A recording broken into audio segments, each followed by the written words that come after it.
esta exhibición tan importante para nuestra comunidad latina.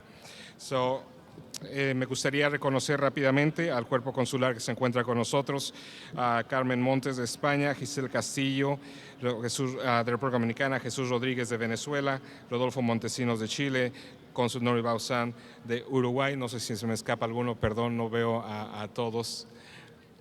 Cónsul de Perú, ¿cómo está? ¿Se me escapa el nombre? Nelson Ortiz, así que un aplauso a ellos, por favor. Let's give a round of applause to all of them. To all of the business people, all the companies, and all of their senior advisors, and all the people who are friends with the governors, welcome. And it is a privilege for me to introduce the next person. Juan Murado Jr.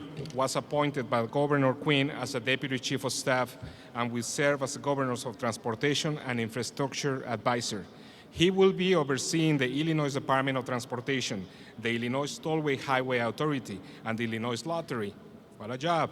Juan will also serve as a senior advisor on economic development and employment issues facing the Latino community in Illinois.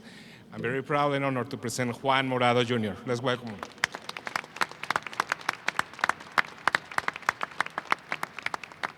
Thank you very much, and good afternoon. Thank you, everyone, for coming out today for the opening of this wonderful exhibit. I'm very proud to be here today with very distinguished people behind me, including Director Rodrigo Garcia of the Illinois Department of Veteran Affairs. The Latino community has very deep and entrenched roots here in the state of Illinois. It's important that we be ever mindful and grateful for the sacrifices and hard work of the generations that came before us, without whom this state would not be the same. The theme of this year's exhibit, Latinos Building Illinois, celebrates the many contributions that Latinos have made to the infrastructure here in our state. And whether you know it or not, we have all benefited from the hard work of Latinos in the area of infrastructure. This exhibit highlights just some of the few ways in which Latinos have contributed in building Illinois, whether it's roadways, waterways, or the buildings which we all enjoy every day. The impact of the Latino community is felt and seen throughout the state. Today, we are thankful to have such a staunch ally in Governor Pat Quinn supporting us as we honor our Latino heritage. Throughout his time in office, Governor Quinn has supported the Latino community in the most important way that any elected official can, through his actions. Governor Quinn has appointed more Latinos to high-level positions in state agencies, commissions, and even within his own office than any governor before him. Under Governor Pat Quinn, participation of minority and women-owned firms receiving state contracts has increased over 60%. The Illinois Tollway Authority alone has given over $275 million in contracts to Hispanic-owned businesses over the past 4 years. Governor Quinn shares the Latino community's passion for education. He's shown this support by making sure that 3 of the largest grants from the Early Childhood Construction Grant Program were given to districts that serve populations that are predominantly Latino. Just this year, Governor Quinn has dedicated $8.4 million to the support of affordable housing for Latino students, and his administration, in partnership with some of the very organizations that are represented here today, have initiated workforce training programs that focus on Latinos. Governor Quinn understands the economic and job growth potential of the Latino community, and the administration has worked and continues to work with great organizations like ASIA, the Illinois Hispanic Chamber of Commerce, to name a few, to develop programs that can help the over 70,000 Latino-owned businesses in Illinois take it to the next level, and to make sure that 70,000 number is doubled in short order. Since day one of his administration, Governor Quinn has worked towards making Illinois the friendliest state in the nation for the citizens of tomorrow, whether they come here documented or undocumented. Governor Quinn's Office of New Americans has launched 10 welcoming centers throughout the state, which are a one-stop shop for access to state resources. He's been a champion for the undocumented community by supporting and signing historic legislation that's allowed undocumented individuals to receive temporary driver's licenses, and the creation of the Illinois Dream Fund Commission, which gives undocumented students access to scholarships for college. The Illinois Finance Authority recently launched a first-of-its-kind program allowing undocumented students to obtain student loans through the IFA for medical school with Loyola University. Governor Quinn has also ordered his staff to create a committee to begin planning a health exchange that will be solely for undocumented individuals who will not be left behind, who are currently, not able to receive Obamacare. And finally, our governor understands the importance of developing strong relationships with Latin American countries. He was the first governor in 13 years to visit Mexico and the first ever to visit Brazil. Under Governor Quinn, Illinois has developed strong education and trade deals with both of these countries. This is the type of action and support our community needs from our elected leaders. Governor Pat Quinn believes in the potential of the Latino community and will make sure that our voice is heard in state government going forward. With that, I'd like to introduce the Executive Director of the Latino Family Commission, Dr. Laila Suleiman. Thank you so much, Juan. Thank you. Thank you all for being here. The Latino Family Commission is a fairly new commission. We're a nonpartisan, state independent commission, and we're very happy to be here with you today, welcoming you to the opening of this great exhibit. Also to have been a collaborator in the project of Latino Builders, which is a theme for today and for this exhibit, but it's also a way to really celebrate and honor the contributions of Latinos throughout this whole month of Latino heritage. So welcome. The Latino Family Commission is dedicated to improving the health, wealth, opportunity, and equity for all Latinos across Illinois. I've got some of my commissioners here with me, Commissioner Wanda Figueroa and Commissioner Elba Aranda. I'd like to introduce you to them. Our staff is also here. And we're here because we believe that Latinos need to have an opportunity to be on center stage. And that's what we're here to celebrate today.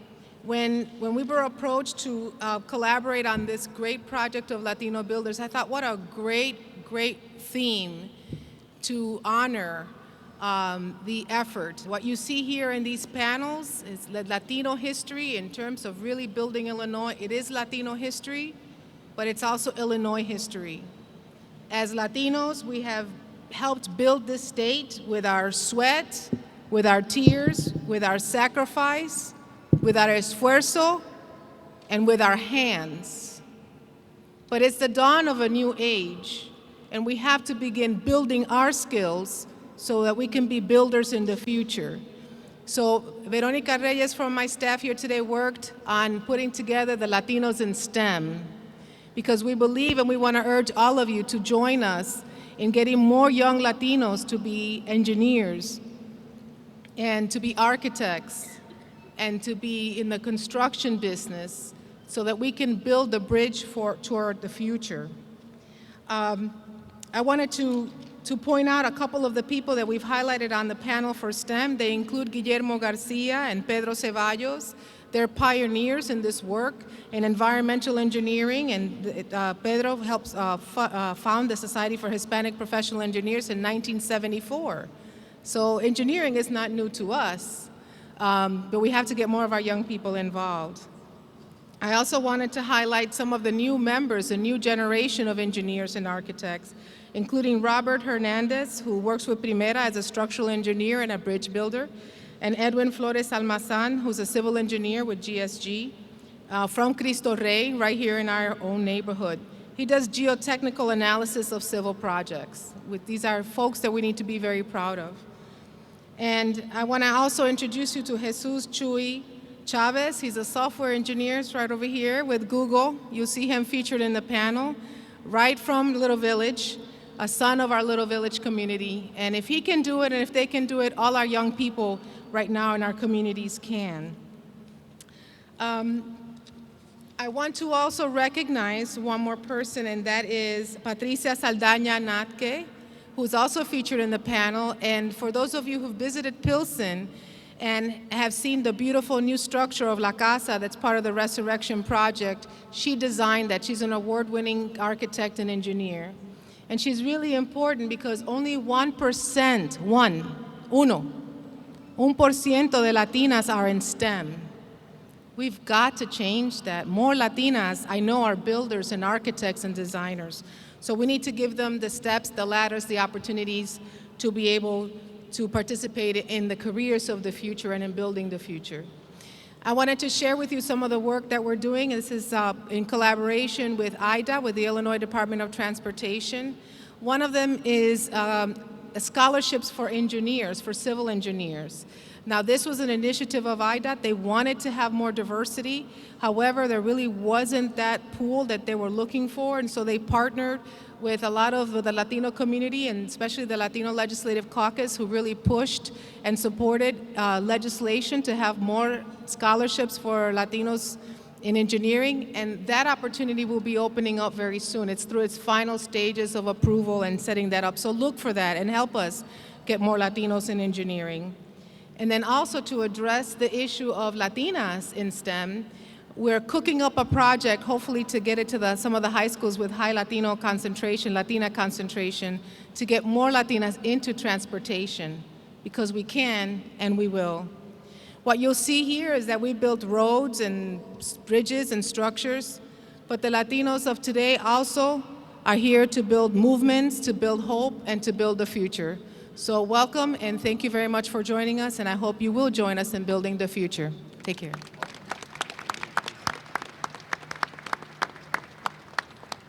It is my very great pleasure to introduce the first Latino to head the Illinois Department of Veteran Affairs, Rodrigo Garcia.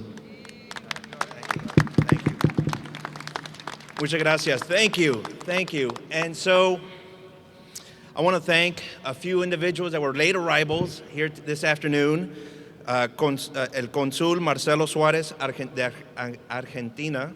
So we want to thank that individual, as well as the IASE, the Illinois Association of Hispanic State Employees, as well as the other consulates and special dignitaries that I am not acknowledging. I am sorry. There's many of you here today, and I am getting another list. All right. So we have Ed Torres from Arquitectos. Obviously, he's been instrumental in building our state, as well as Maya Ruiz, who is another person with Urban Works, and their work is also featured here in the exhibit. So if I can tell you one thing before you leave here today, beyond the words that are being spoken up here, is to check out these exhibits. The men and women who are building Illinois in the present, in the past, and more importantly, for the future. We, as a Latino community, we are not here to threaten. We are not here to beg. We are here to participate in the civic process and participate in this great nation known as the United States of America. Immigration started at Plymouth Rock, and any and every subsequent generation has helped build this great country, and the Latino community is no exception. The Latino community has helped build this great country, as well as this great state, from the northern border of Rockford to the southern borders down in Anna and Galesburg. Latinos have been instrumental from the state workforce to the tomato fields to the corporate America. Illinois has been instrumental, just as Latinos have been instrumental to its development. Now, as more Latinos have come to this great state and called it home, there has been certain individuals have gone out of their way and ensured that the Latino community was taken care of and its rights were always looked after. And that is why we are here.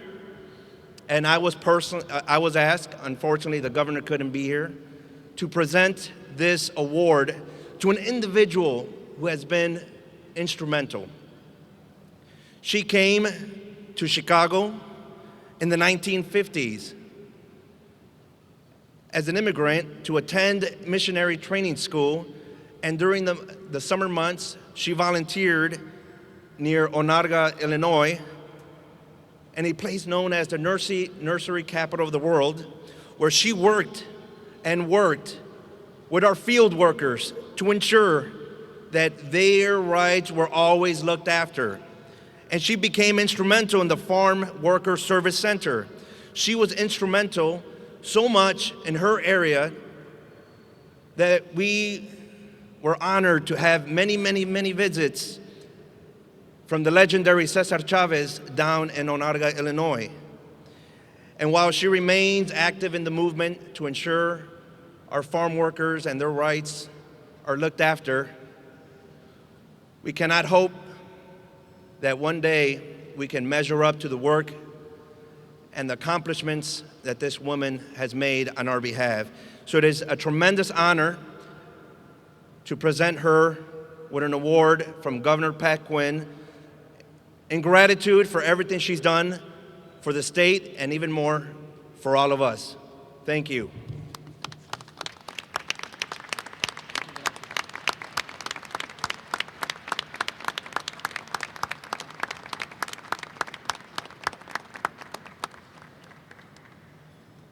Por favor. This is an unexpected surprise. Thank you very much. Pero estoy aquí, como quien dice, parada en los hombros de los campesinos. The farm workers are the ones that deserve all the recognition, not a person like me. I have only had the privilege and the honor to be supporter of Cesar Chavez and the organizing of the United Farm Workers in Illinois and all over the country as a supporter that has given pretty much of my life on believing that what they were doing was building Illinois and the culture of this country and benefiting all of us. And I would ask, how many of you ate today? If you did, then say thank you to the farm workers. I want to say also that the struggle of the farm workers to organize themselves and to be recognized as valuable in our lives is far from being finished. Cesar Chavez used to say, if you're a worker for justice, you cannot be a sprinter. You got to be a long-distance runner. Siento mucho tomar un poquito más de tiempo y decirlo en español. Personas como yo que hemos sido apoyantes y trabajadores hombro a hombro con los campesinos, con César, con Valdemar Velázquez, con Lucas Benítez, en establecer las uniones de los campesinos. Nosotros no merecemos ningunas gracias ni ninguna gloria. Son los campesinos los que están dando su vida entera, constantemente trabajando. Y César decía, si trabajas por la justicia, tú no eres un corredor de carrera corta, debes ser un corredor que dure la larga distancia. Again, thank you so much. I have been surprised and I really appreciate it. Thank you.